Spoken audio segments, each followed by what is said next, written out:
First, I'd like to give you some background information about our work at Gum Dip Theater, and also some details about the larger project that this solo excerpt is coming from. In the past 4 years, Gum Dip Theater has produced over 80 performances in 42 different spaces of original theatrical content based on the stories and histories of the marginalized. Gum Dip believes that the theater is a space for practicing different, factual, and imaginary versions of ourselves, for representing the narratives that are often ignored, and for elevating voices and identities that are not included in the mainstream. Gum Dip's managing director, Nima Ball, and I have collaborated with New American communities to produce plays that have explored the personal stories of those who grew up in refugee camps, the experience of being multilingual in a globalized world, and the dreams of a happy and healthy future in the United States. Gum Dip's work has always been focused on the accessibility, affordability, and diversity of the arts.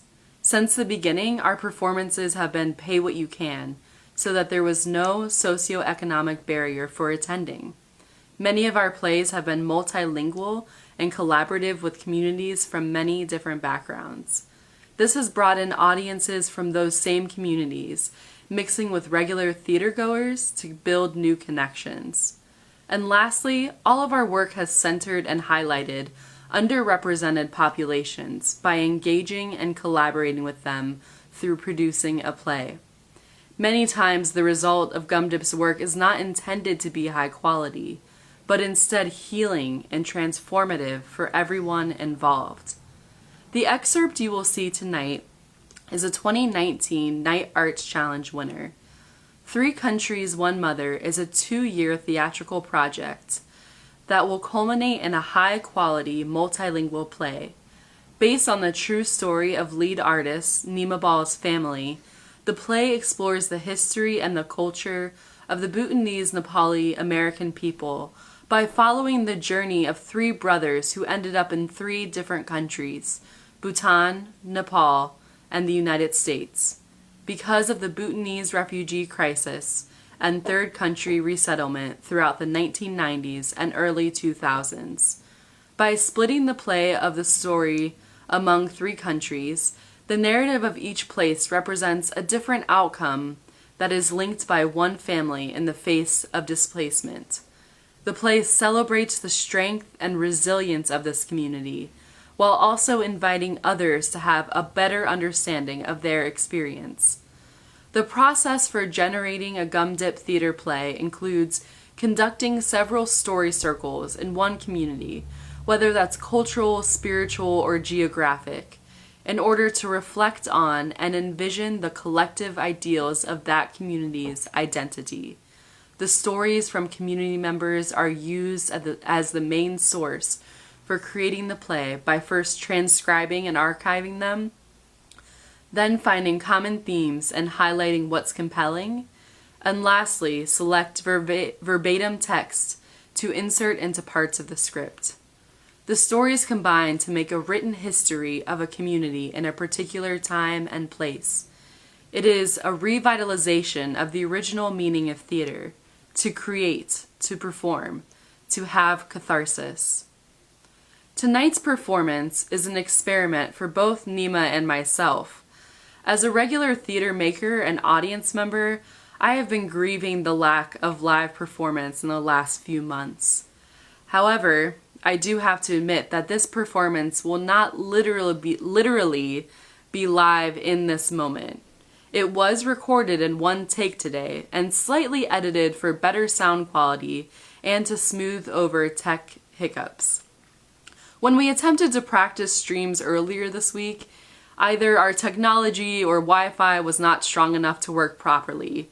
This is where being theater artists and not video artists puts us at a disadvantage. However, we are grateful for this opportunity to experiment with video as a method of sharing what we've developed. The piece you will see tonight is brand new and it's a work in progress, meaning it is not a complete performance, but more of a draft that includes research, personal stories, and cultural costumes, rituals, and traditions from the Bhutanese Nepali American community. We present this as a learning experience not only for you, but also for ourselves as we continue to develop the final performance set to premiere in 2022. Showing works in progress like this with a live audience allows us as theater artists to examine themes and stories in a way that cannot be done in isolation. So thank you for supporting our work by watching this experiment. Special thanks to ArtsNow, Akron Community Foundation, the Knight Foundation, MAP Fund, Ohio Arts Council, Hem Rai, and Vidya Pati Mishra for your support and contributions thus far to this project. We hope you enjoy this solo excerpt from 3 Countries, One Mother.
In the daytime, dreams float in the clouds above my head, taking a new shape with every inner desire realized. At night, dream sinks into the muscles of my body, contrasting and convulsing with every inner nightmare's replay. Growing up, my parents' dreams filled our homes with the warmth on the coldest night.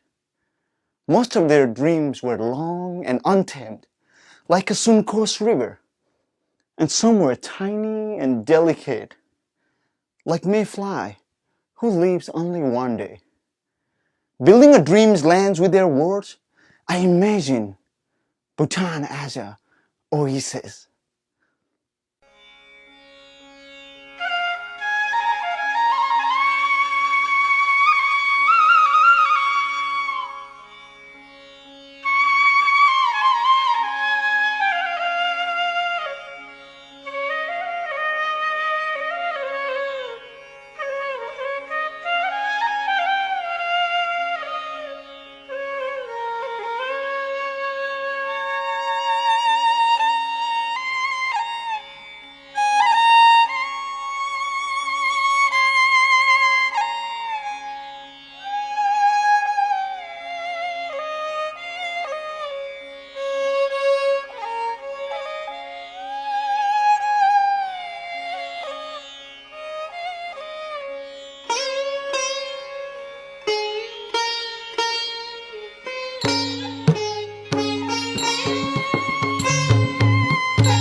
Every morning, I walk barefoot up to the hills, breathing in the fresh air. And then I ran down to the small cave next to the river, where I wash my hands and face with cold water.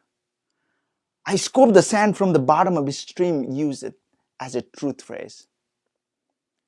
Before leaving for work, I wrap the popcorn for later. I stalk the jungles to find animals to speak with and hide from. I whistle with full lungs to communicate with friends across the forest. I rest with waters and foods under the shade of branches from large tree. When I was hungry, I fish in the Suncoast with net, stones, and strings. I throw the bamboo bombs into the waters and gathers what remains after. I hunted from far from the village and lose the sense of directions and time. I hide in the cave from hungry tigers and angry elephant. We farm alongside the neighbors from other villages. At night, we sing songs while banging the muzzles, hands wide open. We spin and dance to joyful voices of those around. We jump high and yell to the stars in the sky.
My family used to live in the southernmost part of Bhutan, a tiny kingdom perched between Tibet and India, a travesty of mountains, plains, and a pines meadow.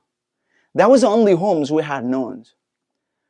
After tightening its citizenship laws in the mid-1980s, Bhutan conducted a special census in the south and then proceeded to cast out nearly 100,000 people, about one-sixth of its population, nearly all of them of Nepalese origins, including my family. It declared us illegal immigrants, even though many of us went back several generations in Bhutan. It hasn't let any of us move back.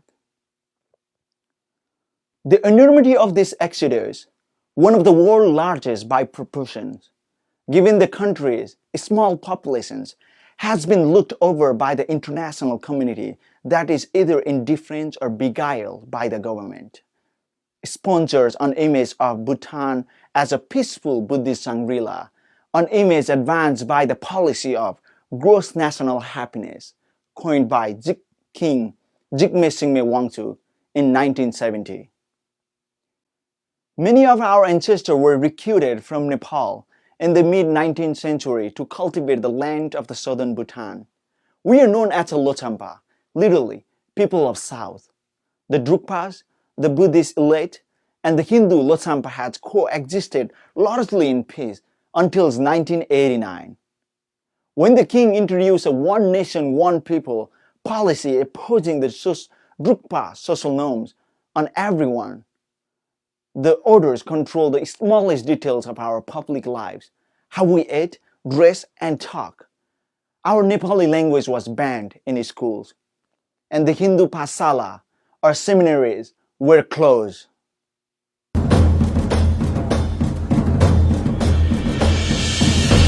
The Deputy Home Minister expressed his happiness that the people had now understood the importance of promoting our national identity. He explained that this subject assumed particular significance since some of our ways and practices were identical to the customs and traditions prevailing in other countries, and some of our people tend to identify more closely with the people of other countries. In a large country, such diversity would have added color and character to its national heritage without affecting national security. However, in a small country like ours, it would adversely affect the growth and social harmony and unity among people. The government has, for these reasons, promulgated a policy to promote Sriglam Namsha, national dress and language among our people. He emphasized that the successful implementation of this policy is vital for the promotion of our national identity. The Deputy Minister said that His Majesty's Kasho clearly states that the dress or the customs of the people living in the North need not necessarily comprise the basis for promoting our national identity. What is imperative, he said, was that a small country such as Bhutan should have a symbol of strength to promote and safeguard the well-being of the people and sovereignty of the nation. Therefore, it was necessary for all Bhutanese to contribute towards the promotion of our Sriglam Namsha. His Majesty, the King, was pleased to observe that even though our people faced great inconvenience in learning Jonka and Sriglam Namsha, their response, level of understanding and support for fulfilling this important national objective was most touching and encouraging. His Majesty then expressed his deep appreciation and happiness to our people of southern Bhutan, who in spite of all the difficulties and inconveniences they face, have wholeheartedly endeavored to fulfill this important national policy of promoting a unique national identity for ensuring the well-being of our beloved country. In this regard, the National Assembly resolved that the government and public in all Jankags should support this policy and contribute towards its successful implementation so that the objectives of this important national goal can be fully attained.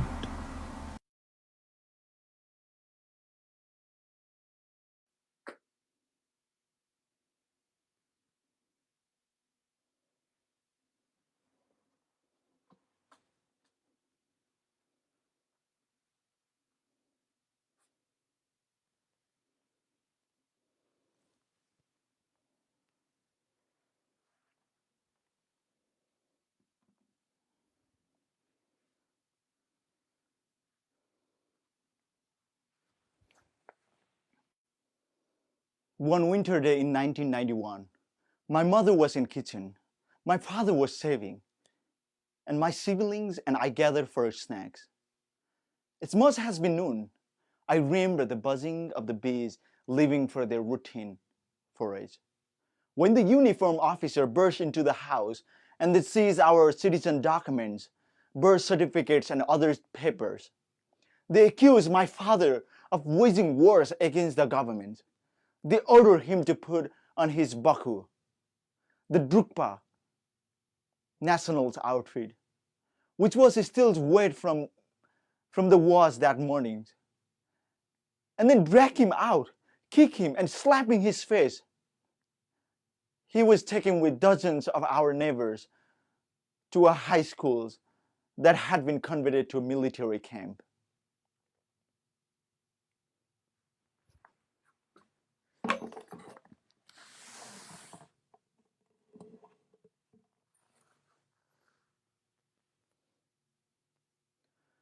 My father was held for 91 days in the small dank cells. They pressed him down with heavy logs, pressed his fingers with needles, served him urine instead of waters, forced him to chop firewood all day without no food. Sometimes they burned the dry chilies in his cell to just make breathing unbearable. He agreed eventually to sign what were called voluntary migration forms, and given a week to leave the country our family had inhabited for 4 generations. Not knowing when we would be back, we set our animals free and left open the doors and windows of the house. We walked in the spring shower to the borders with India, through the forests and valleys. At the borders, the Indians, who wanted nothing to do with us, piled us into the truck and dumped us at the doorstep of Nepal. We were among the 90,000 Bhutanese refugees who flooded shelters in eastern Nepal at the time. The population grew more than 115,000 as people kept trickling in and children were born.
My childhood was not a perfect, but that didn't stop me from gaining the unique experience that most of the Bhutanese refugee kids had.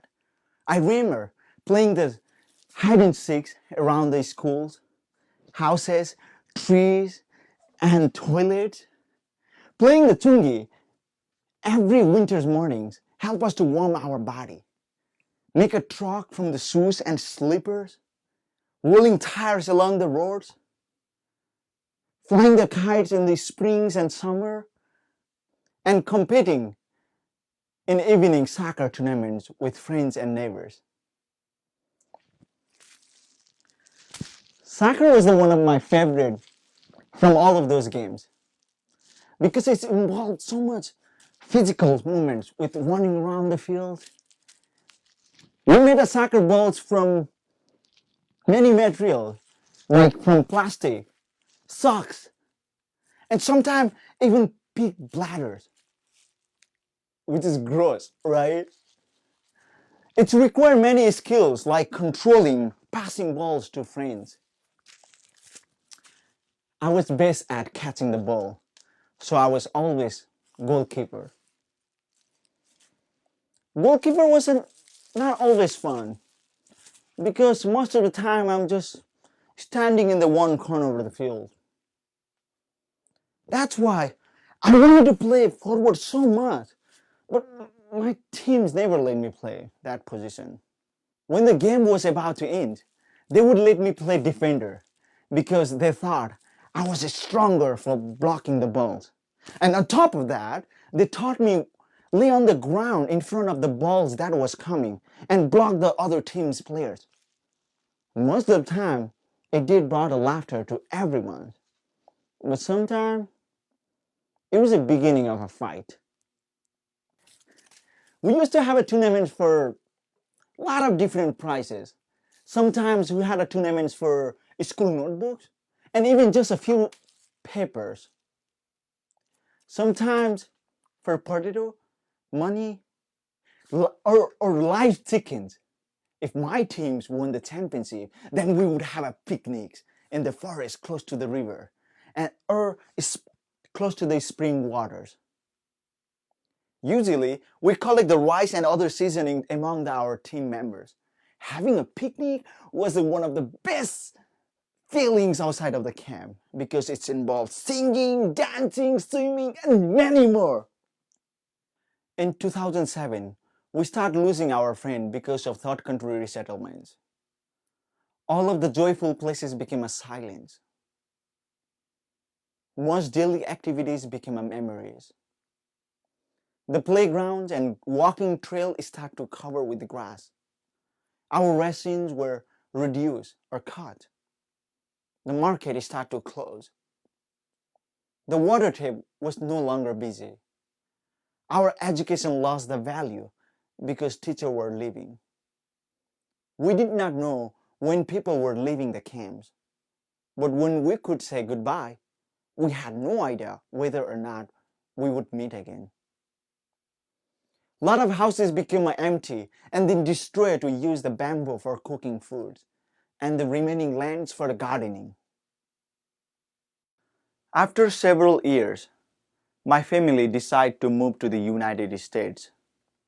With only few days left in Nepal, we went to Maikola for puja as the last known time my family would pray together for a while. This prayer was very important for all of us because we didn't know when we would see our birthplaces again. One of the most painful moments of my life was separating from my older sister, who was staying in the camp with her husband and young daughters, Wangmo. After 3 hours of riding the bus, we all started walking silently to the river, holding hands, emotion, and the hope for the next chapter of our life to be successful. We were carrying the most of the materials needed for puja, but also planned to buy from open-air market along the way. Everyone bought something as a gift for last time. I bought a Gautam Buddha statue. It was an entire hours of walking, which was meditational, with people voices, bell ringings, bird singings and flapping. There was a harmony, colors, and peace at every angle. Time flew by so quickly, and eventually we left the path and went to the river where we do our puja. Once we arrived, my father's and brother and sister husband start to setting up the spiritual space. They separate out one big and two little stones, placing them in a row, tallest in the middle. They circles them with the rope and color the stones and put the flowers around them. They added the fruit, colorful jewelries, and prasad, candy. It was a time for the prayers. And so we all gather in the one place. My sister husband started the mantra as we all sit on the ground holding the flowers between our hands. At the end of the prayers, we release the bird as a message of freedom to God, symbolizing that our family was flying among the clouds. Everyone was gathered and bowed to the place we had created with those three stones.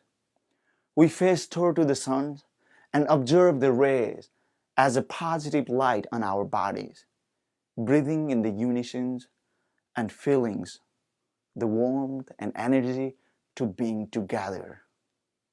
My mother and father picked the bottle of milk that was took from the home, and all of us joined in. My parents controlled the energy and balanced the bottles as all we put our hands on it, tipping it towards to the water's streams. Everyone was sending their positive thought and prayer for the futures as the milk poured into the river, where our worries were relieved. We all start to scoop the waters and touch from the head to toes, hoping that all our sicknesses were gone, feeling fresh and pure. The ceremony was finished, and so we took a final breath together as one.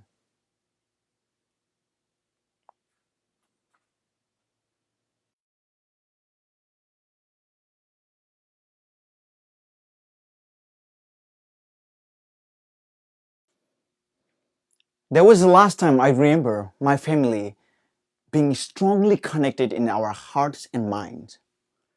Our collective energy was shared in unity, in the understanding that this journey was a positive step toward to the huge change in our life. We would leave for the United States soon after.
My parents' dreams are vivid memory. It's into their minds and heart.